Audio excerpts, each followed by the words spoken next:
నారా లోకేష్ బాబు గారు, మీరు ఎక్కడికి వెళ్ళి ఏం మాట్లాడుతున్నారు? అసలు స్పృహలో ఉండి మాట్లాడుతున్నారా లేకుండా మాట్లాడుతున్నారా? మాకైతే అసలు అర్థం కావట్లేదు.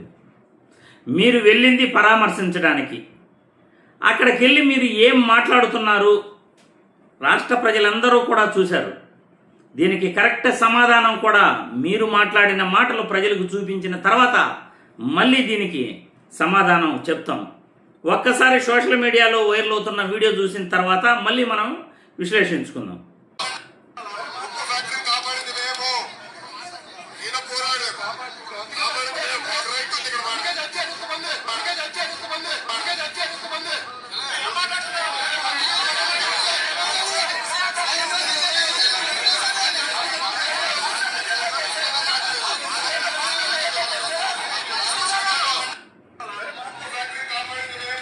చూశారుగా, స్టీల్ ప్లాంట్ పెను ప్రమాదం జరిగిన తర్వాత అక్కడికి వెళ్ళి పరామర్శించడానికి వెళ్ళి ఉక్కు ఫ్యాక్టరీని కాపాడింది మేము అని లోకేష్ బాబు గారు అంటున్నారు.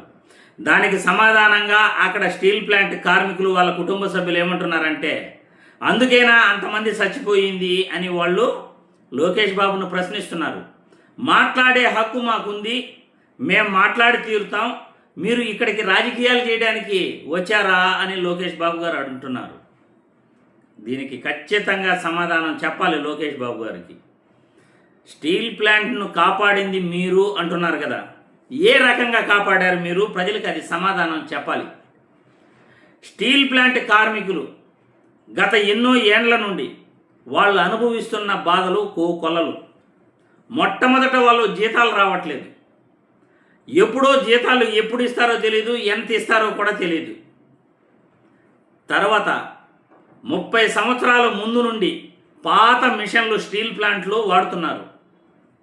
కొత్త మిషన్లు కూడా అక్కడ లేవు. స్టీల్ ప్లాంట్ కార్మికులకి భద్రత లేదు లోపల. అసలు ఏం జరుగుతూ ఉంది భద్రతకు సంబంధించి స్టీల్ ప్లాంట్ కార్మికుల కోసం స్టీల్ ప్లాంట్ యాజమాన్యం కానీ లేకపోతే గవర్నమెంట్ కానీ ఏదైనా చర్యలు తీసుకుందా అంటే అది కూడా లేదు. కేంద్ర ప్రభుత్వం నుండి ఎక్కడ విశాఖ ఉక్కు ఆంధ్రుల హక్కు అనే ఉద్యమం లేస్తుందో అని మీరు ఎన్డీఏ కూటమి నుండి కేంద్ర ప్రభుత్వం నుండి 11,440 కోట్లు మంజూరు చేపించారు. ఆ 11,440 కోట్లు స్టీల్ ప్లాంట్ కోసం కానీ లేకపోతే కార్మికుల కోసం కానీ మీరు ఖర్చు పెట్టారా? ఖర్చు పెట్టలా.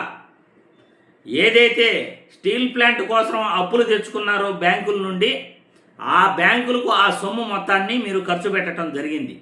అందులో ఒక్క రూపాయి కూడా స్టీల్ ప్లాంట్ కార్మికుల కోసం కానీ లేకపోతే స్టీల్ ప్లాంట్ అభివృద్ధి కోసం కానీ స్టీల్ ప్లాంట్లో పరికరాలు యంత్రాల కోసం కానీ మరమ్మతుల కోసం కానీ మెయింటెనెన్స్ కోసం కానీ మీరు ఖర్చు పెట్టి ఉండుంటే ఈరోజు ఆ పరిస్థితి ఉండేది కాదు.